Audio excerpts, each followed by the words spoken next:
Hello, ladies and gents. We are back for another episode of On the Real Estate Marketing Dude, now officially a top 20 podcast for real estate, as in recent news. Thank you very much to our listeners and whatnot. But today I am joined with actually the very first person I did a podcast with. I don't think either of us knew what the hell we were doing. We just got up here and we just started talking, and I haven't even listened to that episode. It's probably a really bad one.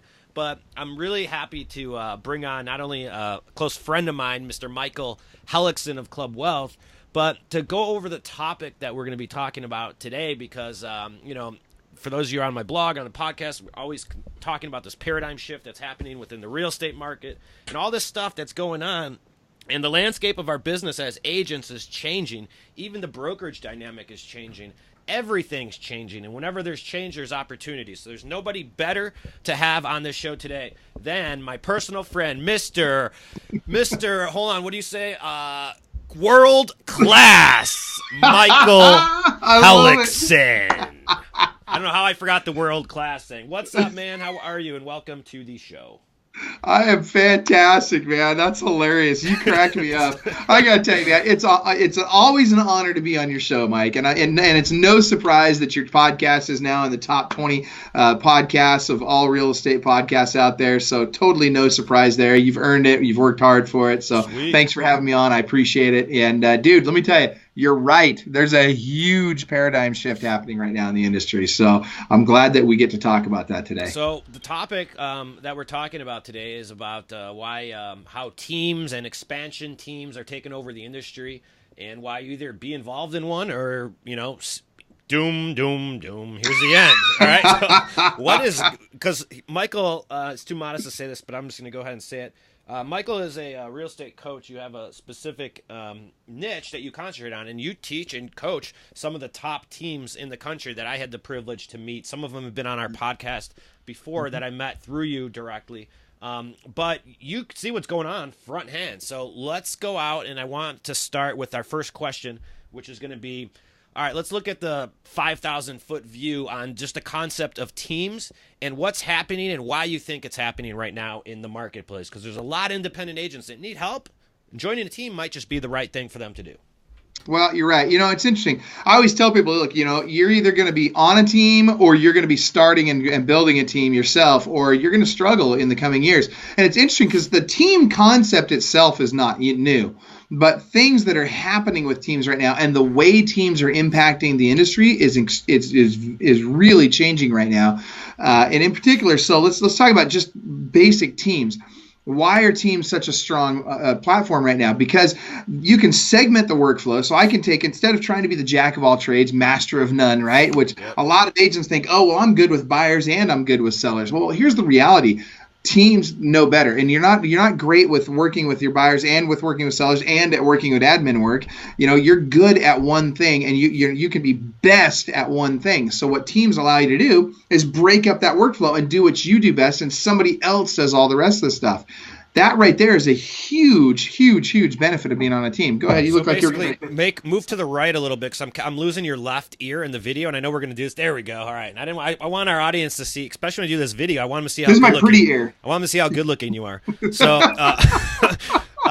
no, you're exactly right. So basically, what Mike's saying is, everyone has their own strengths. Mine is not paperwork. However, if I'm an independent shop, doing the paperwork not only is just I grit my teeth when I even think about it. It just pulls away from time I be doing best. I'm good at marketing. Maybe I should be just focusing all my time on marketing, or whatever your strength is. You're saying pull that out of yourself and focus on that. Absolutely. Think about this. Is Bill Gates really going to come fix your computer? Heck no. The guy's not going to show up at your house and fix Windows when it crashes, right? So the point is you have to have a team, a system and people around you that provide the support that you need so you can do what you do best. Because let's face it, going out and working with buyers and sellers, that pays a lot more than working in the office. So what do you want to do? Do you want to do $10, $15 an hour work, or do you want to do $100, $200, $1,000 an hour work? Sure. So that's one of the things. So teams really help with that. The other thing is, from a competitive standpoint, from a consumer standpoint, teams offer a lot more value to the consumer than the independent agent can. They have better marketing. They have huge marketing budgets. They have people that specialize in every aspect of the transaction. They have systems in place. They have technology in place so that balls don't get dropped, so that things get done that need to get done. They sell homes for more money in less time. I mean, it's just a stat. Whether you agree with me or not, the stats that are what the stats are. And the fact of the matter is they do sell homes for more money and in less time. So it's going to get harder and harder to compete. So one of the things positive about joining a team is the marketing budget. Like even on my team, we all share those costs because to save on them. And maybe, just makes common sense to me. Would you think maybe because there's so many more things you need to spend money on marketing than today than there were, say freaking 10 years ago? I've never had a staging consult for any of my listeners. I know that's bad. I've never done staging or anything like that. But as of last night, we were talking, we had a team huddle at the local bar, and shocker. And we were talking about just, what else can we do just to one up everyone? What else can we do to one up everyone? And we were talking about staging. We're like, so maybe we offer 6% commission with staging and 5% without, or just providing these different options. You're exactly right. The budget, marketing a property, and what sellers expect from their agent is change. You can't just list it on the MLS and just pop a sign in the yard right now. I mean, unfortunately, that's how many percentage of agents do you think that's their marketing? The vast majority, 90% of the agents out there, that's all they do. Yeah, and here's the thing. The days of, I'm going to call a bunch of FSBOs and expireds and just pound the phones and dial for dollars, and I'm going to make a huge, great living just doing that. Dude, the days of that are over, man. Let me tell you, because people are smarter nowadays. You can still build a business doing that. Let me rephrase. You can still make money doing that. You can't build a business doing that. If you really want to build a business, you need to be able to go on vacation for 6 weeks and come back and have more money and more in your pipeline than you did when you left. Right. If that wouldn't happen for you, you're an entrepreneur, not a business owner. And that's what needs to change. That's the paradigm shift that's happening in the industry. And our part of it is people are moving from being an entrepreneur to being a business owner. Right. And if you're not a part of that, you're going to watch it run you over. I hear every single day now. I hear from agents out in various markets, in every market in the country, that are telling me, "Hey, Michael, I used to be able to just do what I do, and I would get all this business from repeat and referral clients, and I would make X amount of dollars, and it was no big deal. I'm seeing my repeat and referral business shrink, even though I'm spending more time trying to get it, because all of these other agents that know how to market are taking that market share away from me." I totally couldn't agree any more. I mean, I think I think you're exactly right. Like, so even when if I'm a solo agent, how many deals can you possibly do on your own and still provide a consistent level of service at the same time before it starts affecting your brand, where you start providing bad service and, a bad review is the worst thing that could ever happen on your business. So what do you think, what's the average agent, so we can put this in perspective, how many, a single solopreneur agent, what's the average number of buyers and listings can they handle at any given time before they start literally affecting their quality of life? Well, and you just hit the nail on the head. So generally speaking, an agent can do, and they're still working pretty hard, but a typical solo agent, and there's going to be some anomalies out there, but a typical solo agent is going to max out at about 40, 50 transactions a year with no assistant in terms, and still be able to have a balanced life, or at least a decent life. And really, that's not, to say that they can have a balanced life is really kind of a misnomer, because the reality is they're working evenings, they're working weekends, they're answering the phone at all hours. When you're the Lone Ranger, in order to deliver that high level of customer service, phones got to get answered. People got to get responded to, and you can't do that in the way that a team can do that. Now, if I have an assistant, and I see, a lot of folks, they start off, they get their first assistant. And by the way, if you don't have an assistant, you are one. That's what we always tell people, and it's true. But I just talked to an agent today. They've got one assistant. They're a good agent. They're smart. They work hard. They seem to take a good amount of time off. And they're maxing out, and this is pretty common, they're maxing out at about 125 transactions a year. Now, for some of you, you're thinking, well, it sounds like a lot. Yeah, I mean, and that is, by the way, that is a lot. maybe. Yeah, that's a lot. That's somebody who's a real baller, right? I mean, that's somebody that really has their game on. But the reality is, as good as that sounds, it's not great. And here's why. Because if that person leaves their business for 60 days, 2 months, right? They leave for 60 days, they're going to come back. They got to start their pipeline over again. Yep.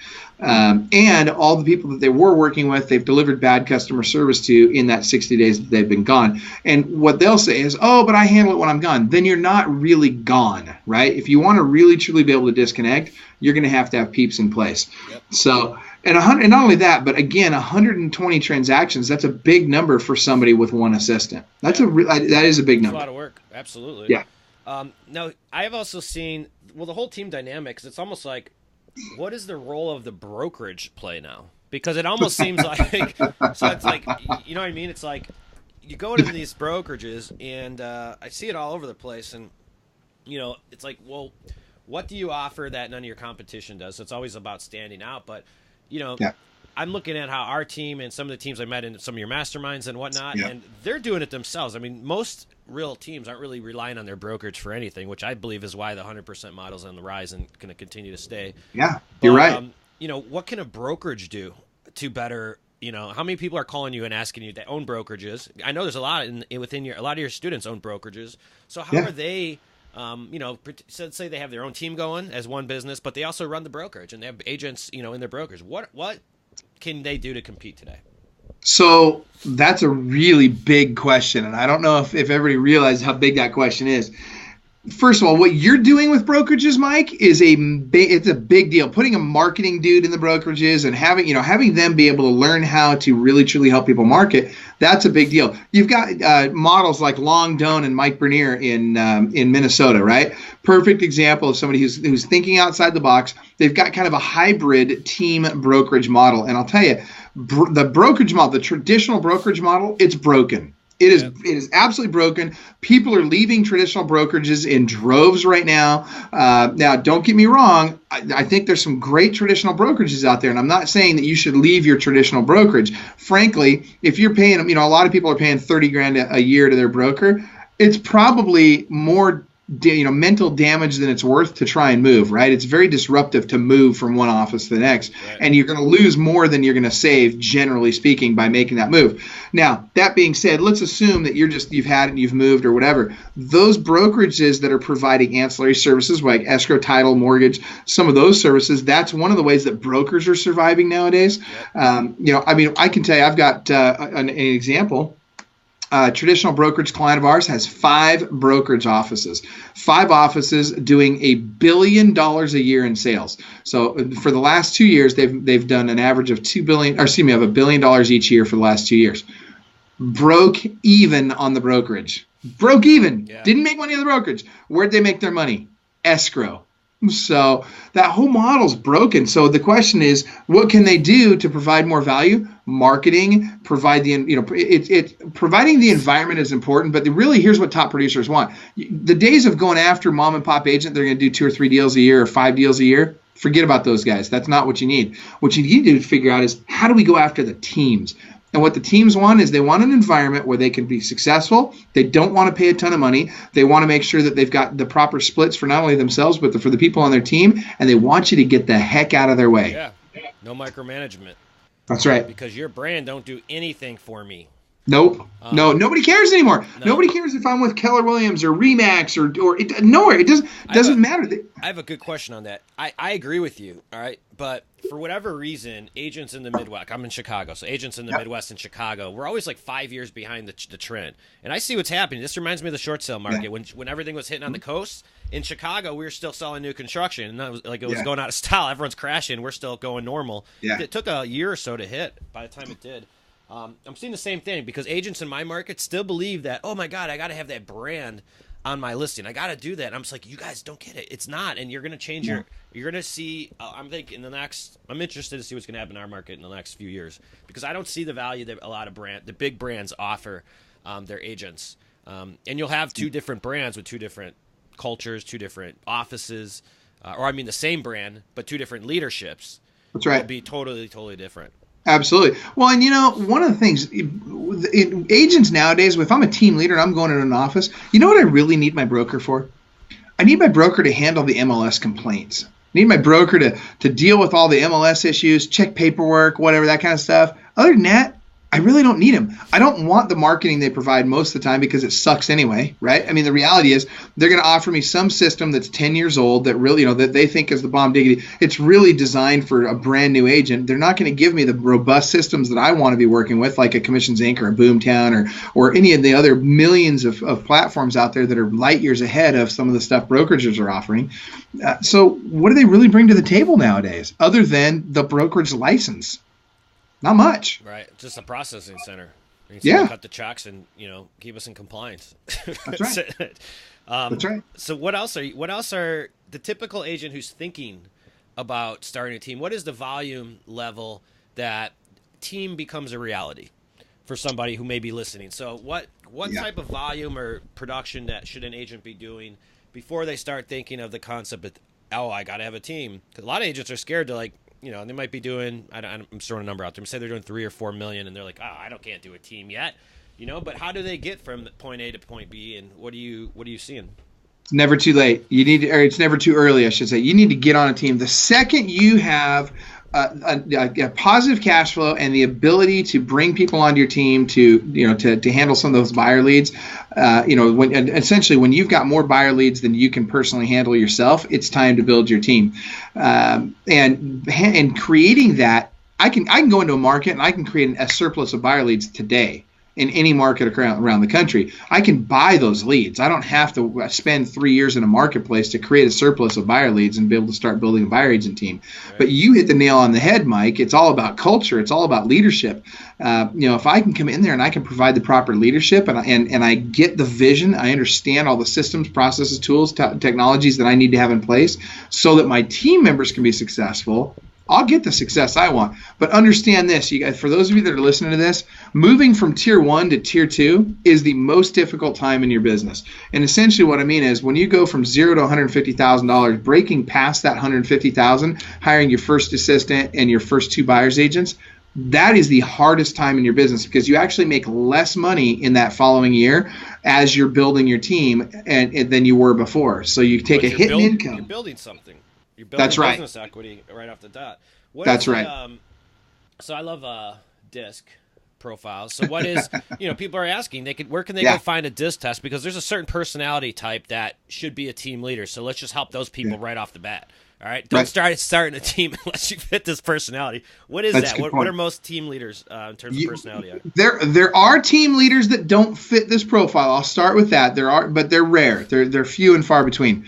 The vast majority of team leaders are high D. These are high D individuals. They take charge. They're the kind of people that they're typically a really good listing agent, and they're the kind of person that's going to say, okay, instead of nurturing and guiding and loving somebody through the process, they're more likely to kick the front door down, punch you in the face, and make you sign. And those kind of folks tend to make very good team leaders.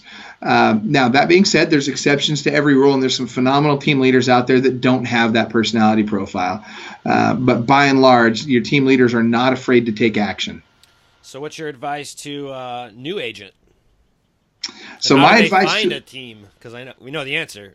Yeah, okay. And that was my advice would be either find a team or build a team. And really, in your first year or 2 years as an agent, get on a team. If you can find a team that'll take you, because they're going to provide you with leads, a good team. And by the way, there's teams out there, it cracks me up. People say, oh, well, I've got a team. Really, how many leads do you provide your agents every day? Well, none. I mean, a good team leader is going to provide you with leads on a regular basis. They're going to hold you accountable. They're going to teach you. They're going to educate you along the way. They're going to have a daily huddle every day.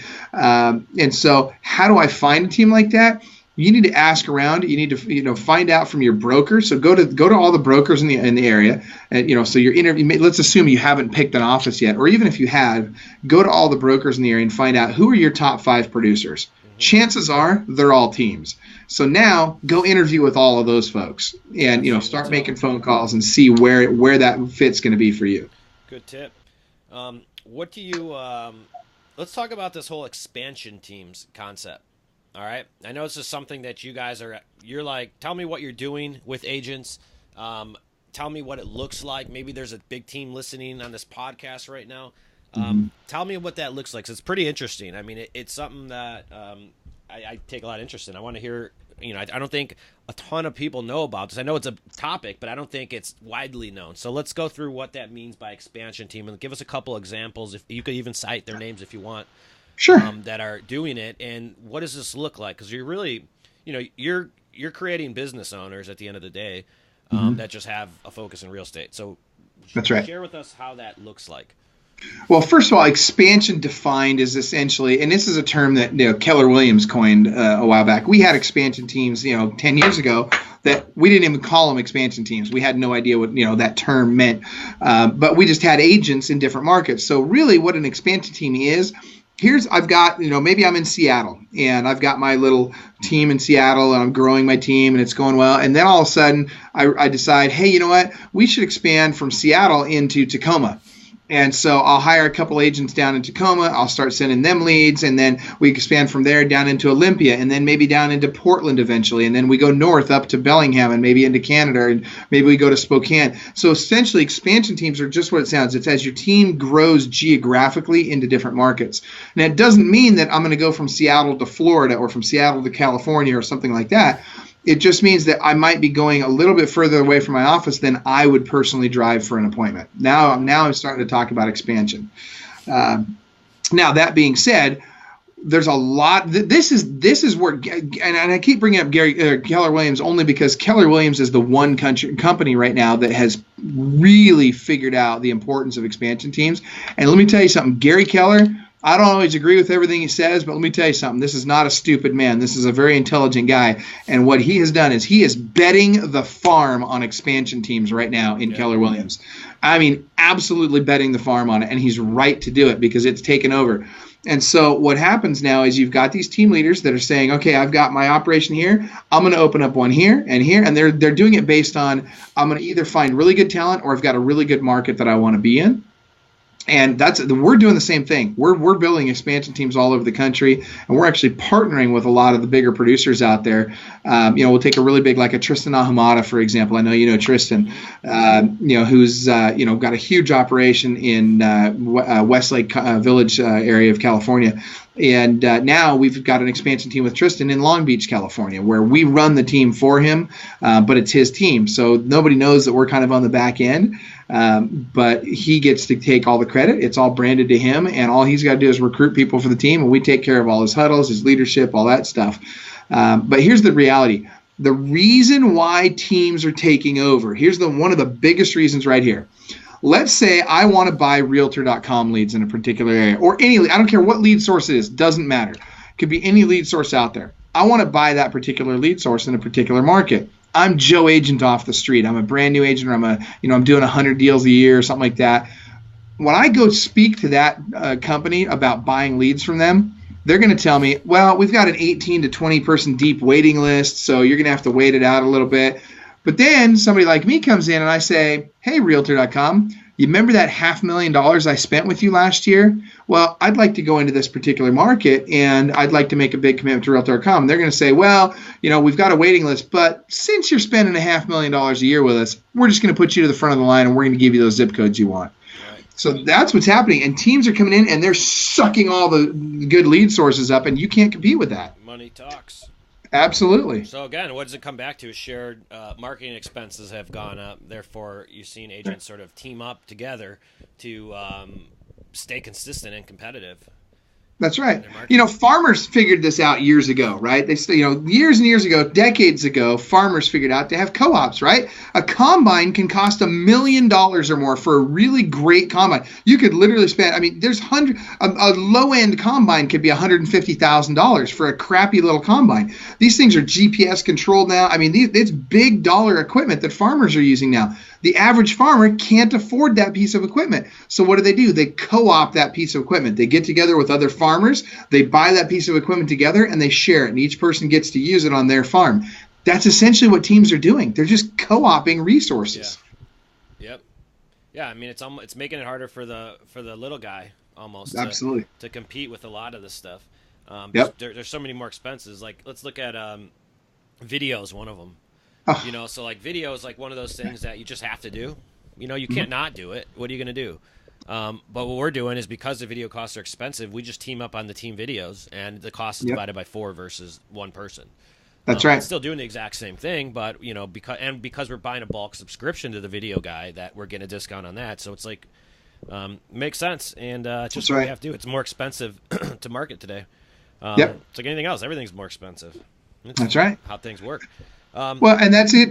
But you hit the nail on the head, Mike. It's squeezing the little guy out because you can't compete with that level of marketing. Real estate marketing has been in the dark ages for decades. We are now getting to the point where you're seeing mega teams come on board, expansion teams come on board, and they're on the cutting edge. And there's a race right now. I'm telling you, people don't even realize this is going on. There is a race right now between these expansion team leaders. There's about 10 or 15 of us right now that are very aggressively building expansion teams around the country, and it's a race to see who can capture lead sources and market share in various markets the fastest, because I'm telling you, when you have 200, 300, 500 agents, you become like a rheology almost, right, where you're controlling massive market share, and the model works so much better.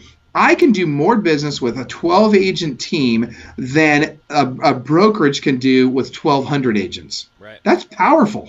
And because there's no, there's no income, there's no money in brokerage anymore. So traditionally, it would be like, that team leader, their next step, their natural ladder is to sort of like start a brokerage, right? Yeah. And then you're like, okay, start a brokerage. But I think actually Bjorkman's almost running his brokers like a big expansion team. He is. Is exactly what he's doing with his office. He understands. Well, what he's doing is he's almost running it like a farm team, right? So you see a lot of these guys now that own brokerages and own a team. What happens is I've got my brokerage over here, and you know what? I'll take you into my brokerage. I'll take just about anybody in my brokerage, and you can kind of screw around in there a little bit. And if I think you're good, if you start producing and I think you got real good potential, I'm going to invite you to be a part of my team. And now I'm going to pump all kinds of leads your way. I'm going to give you all the system support tools, everything, the environment you need, and I'm going to make it so you can focus 100% on being face-to-face and with people all day long, every day. Now you're going to go from 3-4 transactions a month to 10-12 transactions a month. Let me ask you this question, because I'm sure someone who does have a team. I was thinking, actually, as a matter of fact, I was thinking this last night. So my daughter wakes me up at like 5 in the morning. I can't go back to sleep, all right? I'm sitting there thinking, I don't know why. I don't know if I was thinking about this podcast maybe we're going to do or not, but I'm like, I've had a lot of team members in the past. And then I'm looking at all their production, but they all outgrew me.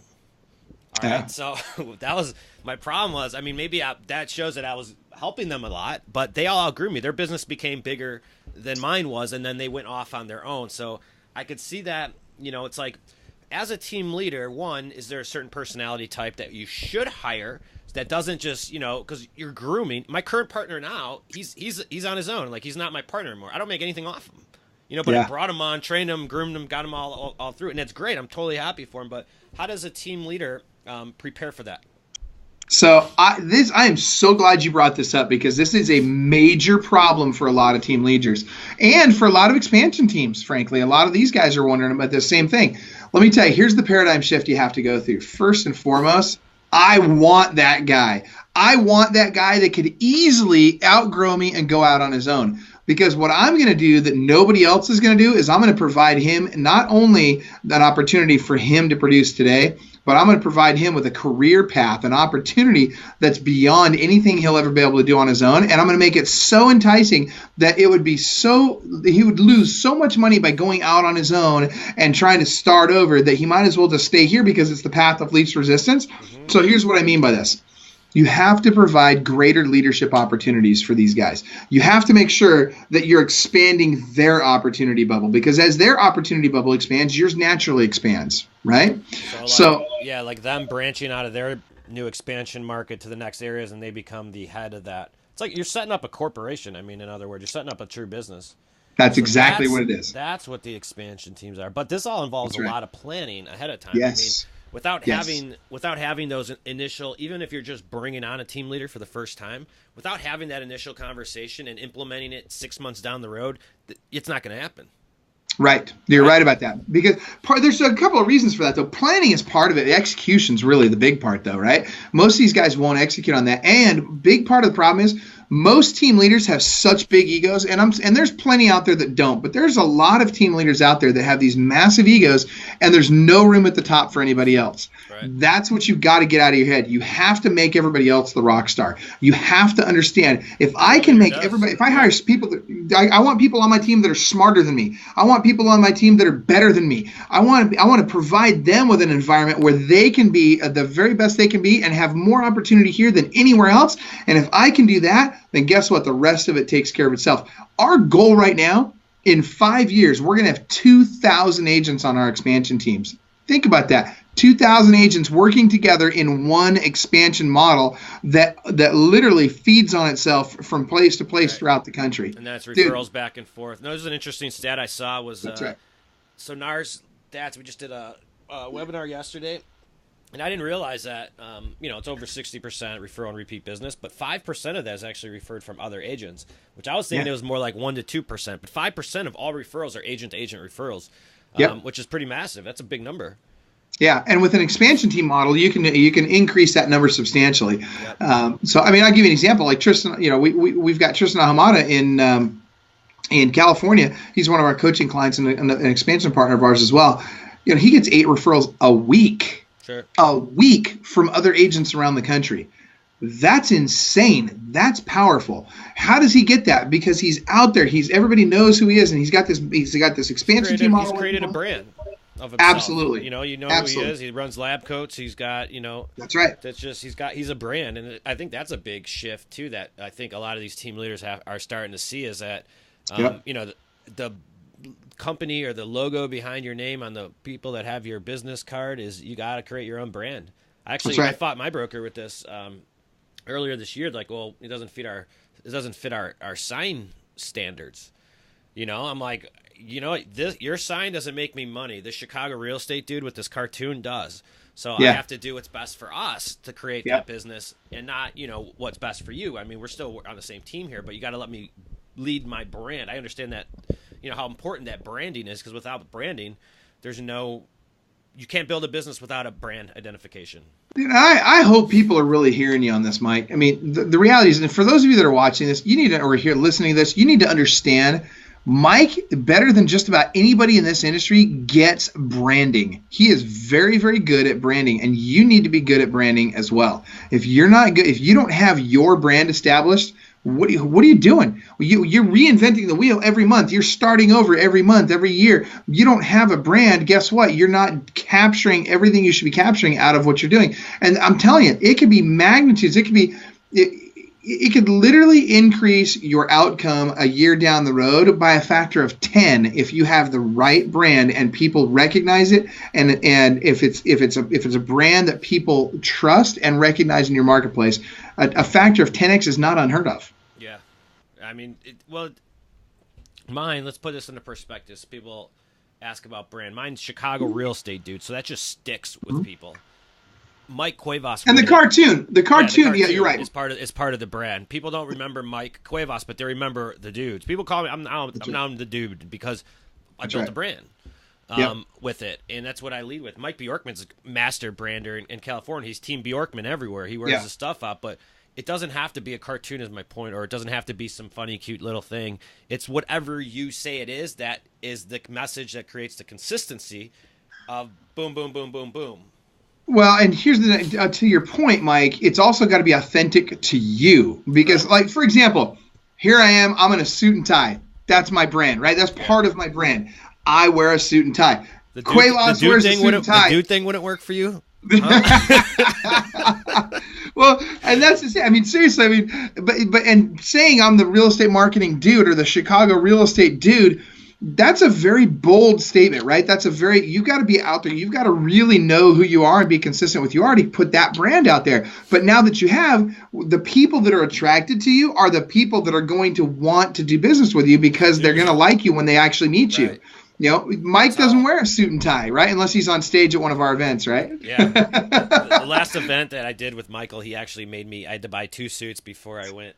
It was an expensive event, but they look good. I'm using them still today. Dude, you look great. What are you talking about, man? You were looking sharp. I'll be wearing them in 2 weeks down south at a couple events. Good for you, man.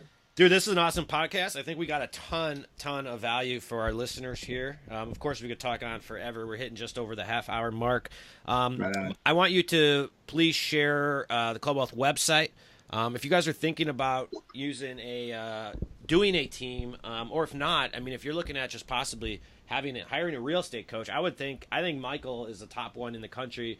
Definitely in the top 3. I'm not gonna name any names on that, but you could do the math. So if call him up, visit him. What do? You do a free 55-minute strategy session for people. So, coaching's not going to be for anyone. And the thing I like about you guys, like why I always recommend you, is that you're not out to take anyone's money. And if it's not right for them, you just be like, dude, you're not right for this. Beat it. You'll just tell them straight up. So I appreciate that. And I think that there needs to be more of that in the industry. So, Michael, without further ado, go ahead and plug your info. Sounds like you were on my strategy session today. I told somebody, I don't think you're ready for coaching yet.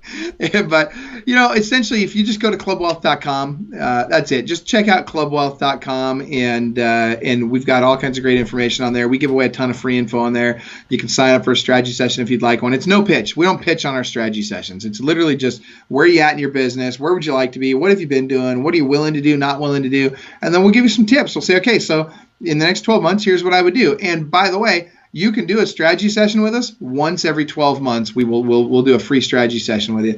The other thing that I would recommend is jump on Facebook. Go search Club Wealth Real Estate Agent Mastermind on Facebook. Mike's a part of that. I'm in there. We got a lot of really, really smart people in that Facebook group. You're going to have to request to join, and it's free. Doesn't cost you anything. And you just got to be a real estate agent, and don't be a knucklehead. Don't get in there and start promoting your listings and all that kind of stuff. No swearing. Oh my gosh! All right, Michael doesn't like people who swear. I do. Michael doesn't. All right. I always send them over to Mike. Join my group then. Exactly. Well, you should be in both. Yeah, there you go. Yeah. Everybody, thank you very much for listening to another episode. You know where to find us. realestatemarketingdude.com. Free everything on that site. Please go ahead and download. Become a subscriber to our podcast, and more importantly, go through all of our blog articles, like free mini real estate course. So, thanks, dude. This was fun. I will see you later, and we'll talk later. Thanks for having me, Mike. Bye-bye.